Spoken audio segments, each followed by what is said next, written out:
Hey guys, I finally decided to do another read aloud for you. And obviously, none of us have access to the library right now or even my classroom library of books. So I tried to get creative and downloaded a book on my Kindle that I will read to you, and I think you're going to be excited about it.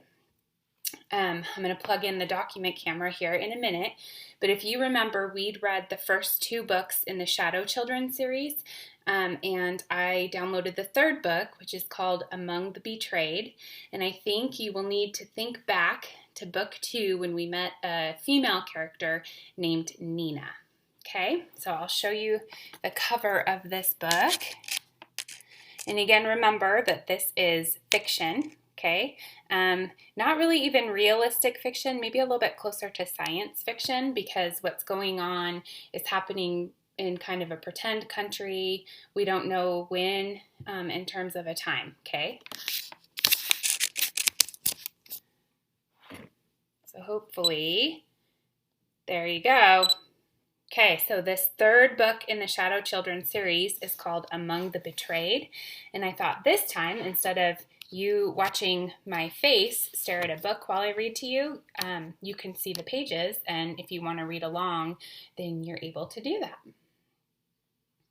So again, by Margaret Peterson Haddix. Chapter 1. You were supposed to wake up from nightmares. That's what Nina kept telling herself as she cowered on the floor of her concrete cell. All her life, she'd had horrible dreams about being captured by the population police. Sometimes they carried shovels and scooped her up like trash on the street. Sometimes they carried guns and prodded her in the back or pointed at her head. But she always woke up before anyone pulled a trigger. Once she'd even dreamed that the population policeman who came for her was wearing Auntie Zinka's ruffled lace nightie, complete with a nightcap. For months after that dream, Nina refused to give Auntie Zinka a goodnight kiss, and nobody understood why. Nina wouldn't say, because then everyone would laugh, and it wasn't funny. Nina knew she was right to be terrified of the population police. They were the boogeyman, and the big bad wolf, and the wicked witch, and the creep show monster, and every other villain she'd ever heard of, all rolled into one. But like the boogeyman, and the big bad wolf, and the wicked witch, and the creep show monster, the population police belonged in stories and nightmares, not real life. Now Nina banged her head against the cement wall beside her. "Wake up!" she ordered herself desperately. "Wake up!" The banging made her head ache, and that didn't happen in dreams, did it? In dreams, nothing hurt. They could flog you until your back bled, and you didn't feel a thing. They could tie your feet together so you couldn't run, and the ropes didn't burn at all. Nina's wrists and ankles were rubbed raw from the handcuffs and ankle cuffs that chained her to the wall. The skin had been whipped from her back. Even the slightest touch of her shirt against her spine sent pain shrieking through her body. One of her eyes seemed to be swollen shut from the beating. Everything hurt. But it had felt like a nightmare, being arrested, Nina told herself stubbornly. She savored the dreamy quality of her memories, as if her arrest had been something good, not the worst moment of her life. She couldn't even remember the population policeman coming into the dining hall or calling her name. See? Didn't that prove it hadn't really happened? She had just been sitting there, eating breakfast, rejoicing over the fact that she'd gotten 3 whole raisins in her oatmeal. And then suddenly, the entire room was deathly quiet, and everyone was looking at Nina. She could feel all those eyes on her, and she dropped her spoon.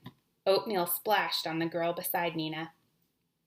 But Lysel didn't complain, just kept staring like everyone else. And it was those stares, not the sound of her name, that had made Nina rise and go forward, holding out her wrist to be handcuffed. Which name did they call? Nina wondered. Nina or... No, she wouldn't even think it. Sometimes in dreams, the population police could read your mind. Nina went back to remembering how the other girls sat like dolls on a shelf while Nina walked down the endless aisle between the tables. The familiar dining hall had somehow turned into a canyon of eyes. Nina did not turn to the right or to the left, but she could feel all those eyes following her, in silence. Those eyes were like dolls' eyes, as blank as marbles. Why didn't anyone defend me? Nina wondered. Why didn't anyone speak out, plead, beg, refuse to let me go? She knew. Even if it was just a nightmare, it was, wasn't it? She knew that everyone would have been too terrified to make a peep. Nina knew she would have been too terrified to speak, too, if it had been someone else, dazedly gliding toward the man with the medals on his chest. Someone else being arrested. Why was it her? How had they found out? Why was she the only one they knew about? Stop, she chided herself. Nightmares never make sense. She remembered how hard it had been to keep her feet moving. Up, down, right, left, closer, closer. She couldn't protest or defend herself either. Opening her mouth, even just enough to let out a whimper, would have released hysterics. Please don't kill me. I'm only a child. I didn't want to break any laws. It's not my fault. Oh, and please don't take Jason. Now, in her jail cell, Nina clenched her teeth, afraid that she might still let those words spill out. And she couldn't. Someone might be listening. Someone might hear his name. Whatever she did, she had to protect Jason. Jason and Gran and the aunties. And her parents, of course. But she could hold her tongue about all the others. It was Jason's name she wanted to wail. Jason she wanted to call out to. Jason, do you know where I am? Did you worry when I didn't show up at our meeting place in the woods? You're so brave. Can you rescue me? She was being so silly. This was just a dream. In a few minutes, the morning bells would chime, and she'd open her eyes in her swaying top bunk at Harlow School for Girls. Then she'd brush her teeth and wash her face and change her clothes and maybe, just maybe, get 4 raisins in her oatmeal at breakfast. She remembered her arrest again. She remembered reaching the front of the dining hall, facing the policeman. At the last moment, right before the policeman snapped the metal cuffs on Nina's wrists, she had noticed another man standing behind him, watching Nina just as intently as all her classmates were. But all her classmates had gone glassy-eyed with fear, their gazes as vacant as dolls. This man's dark eyes said everything. He was furious. He hated her. He wanted her to die. Nina gasped. She couldn't pretend anymore. She remembered too much. She couldn't have dreamed or imagined or made up that look. It was real. Everything that had happened to Nina was real. She had real handcuffs on her wrists, real scars on her back, real fear flooding her mind. They're going to kill me, Nina whispered. And it was almost a relief to finally give up hope.